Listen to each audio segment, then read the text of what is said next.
আপনারা জানেন যে এসআইআর এর শুনানি পর্ব শুরু হয়েছে। ভোটার তালিকার বিশেষ সংশোধন পর্ব মিটলেই রাজ্যে ভোট।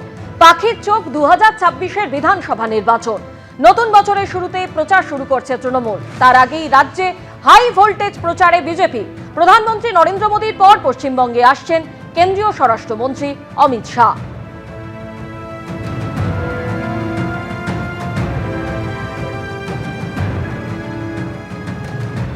কেন্দ্রীয় স্বরাষ্ট্রমন্ত্রী অমিত শাহ তিনি রাজ্যে আসছেন। এর আগে হাই ভোল্টেজে প্রচারে নামবে। আর 2 তারিখ থেকেই আপনারা জানেন, 2রা জানুয়ারি থেকেই প্রচারে নামার নির্দেশ রয়েছে বিজেপির তরফে। এবং সেই জায়গা থেকে আমরা আগেই দেখেছিলাম যে প্রধানমন্ত্রী নরেন্দ্র মোদী তিনি এ রাজ্যে আসেন। আর এবার আজ সন্ধ্যেবেলায় এ রাজ্যে আসছেন কেন্দ্রীয় স্বরাষ্ট্রমন্ত্রী অমিত শাহ। বিজেপি সূত্রে খবর, আজ সন্ধ্যে 7:30টায় কলকাতা বিমানবন্দরে পৌঁছবেন কেন্দ্রীয় স্বরাষ্ট্রমন্ত্রী। তার একাধিক কর্মসূচি রয়েছে। সল্টলেকে বিজেপির কার্যালয়ে রাজ্য নেতৃত্ব ও পশ্চিমবঙ্গের দায়িত্বপ্রাপ্ত বিজেপির কেন্দ্রীয় নেতৃত্বের সঙ্গে বৈঠক করার কথা কেন্দ্রীয় স্বরাষ্ট্রমন্ত্রীর। আর কি কি কর্মসূচি রয়েছে জানতে কথা বলবো আমাদের প্রতিনিধি শিবাশিস মৌলিকের সঙ্গে। শিবাশিস, কেন্দ্রীয় স্বরাষ্ট্রমন্ত্রী তিনি আজ বিকেলেই এ রাজ্যে এসে পৌঁছবেন। তার কি কি কর্মসূচি রয়েছে আগামী 3 দিন, কি জানতে পারছো? দেখো, আজ সন্ধ্যে 7:30 নাগাদ অমিত শাহ এসে পৌঁছানোর কথা কলকাতায়, এবং তারপর তিনি চলে যাবেন সল্টলেকের রাজ্য বিজেপি দপ্তরে। সেখানে রাজ্য বিজেপির যে নেতারা রয়েছেন সেই নেতৃত্বের সাথে তার বৈঠক করার কথা রয়েছে। আগামীকাল সকালে কলকাতায় তার একটি সাংবাদিক সম্মেলন রয়েছে। এরপর রাজ্য বিজেপির কোর কমিটির সাথে বিশেষ বৈঠক করবেন অমিত শাহ। সন্ধ্যেবেলা আরএসএস নেতৃত্বের সঙ্গে তার একটি বৈঠক রয়েছে। মূলত আরএসএস এবং বিজেপির যে সমন্বয়ের কাজটা, সেই বৈঠকে সেই বিষয়টি গুরুত্ব দেবেন এবং সেই বিষয়ে অমিত শাহর কি বক্তব্য তা তিনি সেখানে তুলে ধরবেন। এর পরদিন তার কলকাতায় বেশ কয়েকটি কর্মসূচি রয়েছে। সিস্টার নিবেদিতার যে বাড়ি কলকাতায় বাগবাজার এলাকায়, সেখানে যাবেন কেন্দ্রীয় স্বরাষ্ট্রমন্ত্রী। এছাড়াও গিরিশ ঘোষকে শ্রদ্ধা জানাবেন তিনি। এছাড়াও সেদিন একাধিক কর্মসূচি রয়েছে তার। মূলত সাংগঠনিক কারণেই কেন্দ্রীয় স্বরাষ্ট্রমন্ত্রী এই 3 দিনের পশ্চিমবঙ্গ সফরে আসছেন। এ ব্যাপারে আমরা গতকালকে শুভেন্দু অধিকারীর সঙ্গে কথা বলেছিলাম। তারা কেউই সাংগঠনিক বিষয় বলে বাইরে মন্তব্য করতে চাইছেন না। তারা কি কি বিষয় অমিত শাহের সামনে তুলে ধরতে চাইবেন। তবে সামগ্রিকভাবে যেহেতু আর কয়েক মাস পরেই পশ্চিমবঙ্গে বিধানসভা ভোট এবং এখনো রাজ্য কমিটি তৈরি হয়নি, কিছুটা হলেও ঘর গুছিয়ে নিতে চাইছে বছরের শেষে বঙ্গ বিজেপি। ধন্যবাদ শিবাশিস।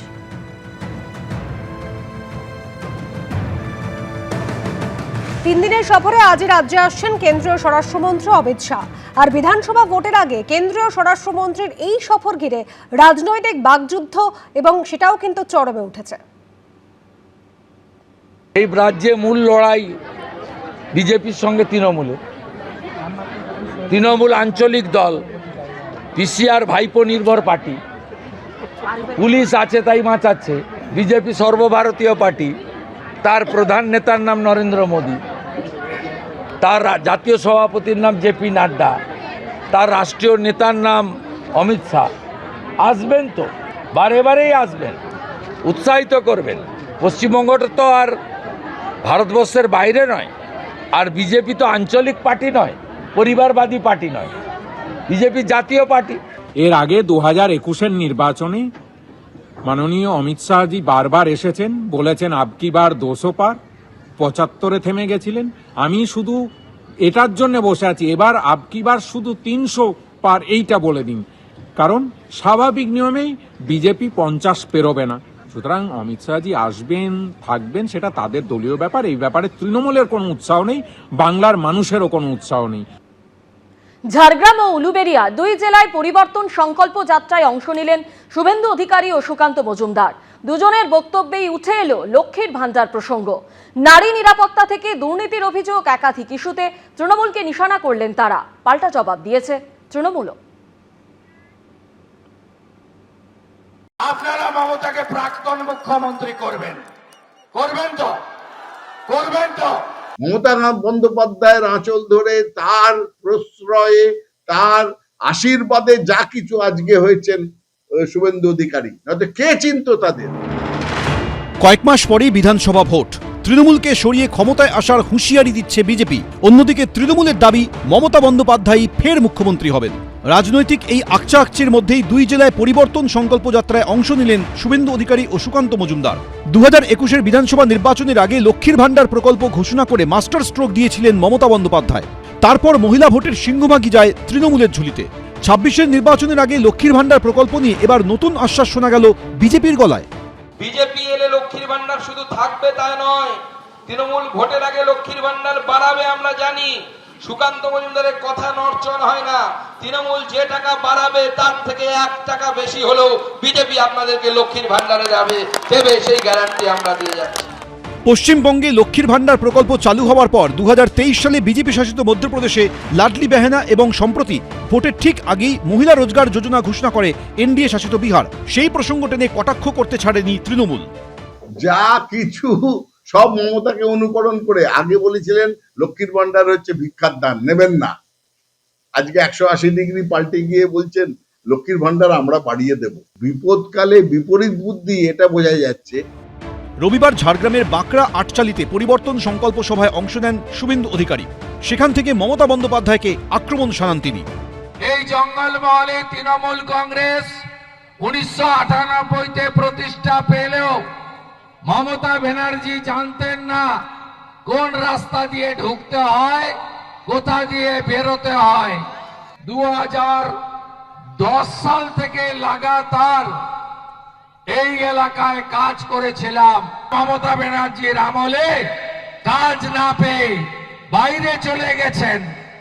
এই যে সুন্দর জঙ্গল কেটে সাফ করে নিয়ে যাচ্ছে এরা, সুবর্ণরেখা সহ সমস্ত নদীগুলো কিভাবে বালি চোরেরা লুট করেছে, লুট করছে।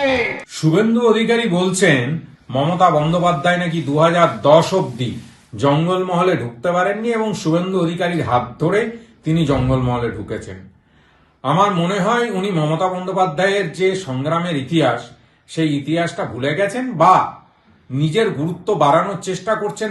2011-র আগে এই ঝাড়গ্রাম জেলার প্রত্যেকটা জায়গায় যেখানে যাওয়ার রাস্তা ছিল না, দুর্গম ছিল, আজকে সেই জায়গাগুলোতে বাস চলে। আজকে তার পাশে সুপার স্পেশালিটি হসপিটাল তৈরি হয়েছে, গুলি বারুদের আওয়াজ পাওয়া যায় না। এখানে শান্তি বিরাজ করছে মমতা বন্দ্যোপাধ্যায়ের হাত ধরে তৃণমূল কংগ্রেসের শাসনকালে। শুভেন্দু অধিকারী যখন মমতা বন্দ্যোপাধ্যায়কে আক্রমণ করেছেন, তখন সুকান্ত মজুমদার নিশানা করেন অভিষেক বন্দ্যোপাধ্যায়কে।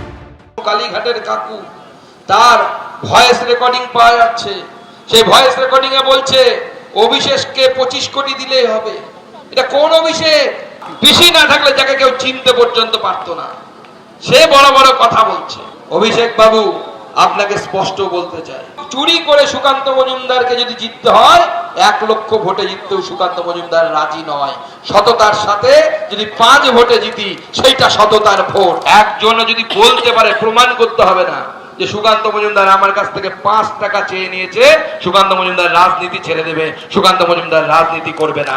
আমরা সেই স্বচ্ছতার সাথে রাজনীতি। কিচ্ছু প্রমাণ এক ফোঁটা করতে পারলেন না কেন? আপনাদেরই তো ইডি, আপনাদেরই তো সিবিআই বারবার ডেকেছেন, অভিষেক বন্দ্যোপাধ্যায়কে ডেকেছেন। সে বুক ফুলিয়ে মাথা নিচু করে ইডির কাছে গেছে, সে বুক ফুলিয়ে মাথা নিচু করে সিবিআই এর কাছে গেছে। ওই রেজাল্টটা কি হলো?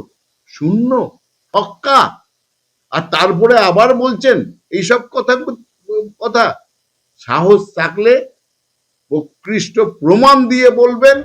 প্রত্যাবর্তন না পরিবর্তন, কোন দিকে রায় দেবে পশ্চিমবঙ্গের মানুষ জানা যাবে আর কয়েক মাস পরেই। শিবাশিস মৌলিক, সত্যজিৎ বৈদ্য, রঞ্জিত সাউ, এবিপি আনন্দ। এবিপি আনন্দ, এগিয়ে থাকে, এগিয়ে রাখে।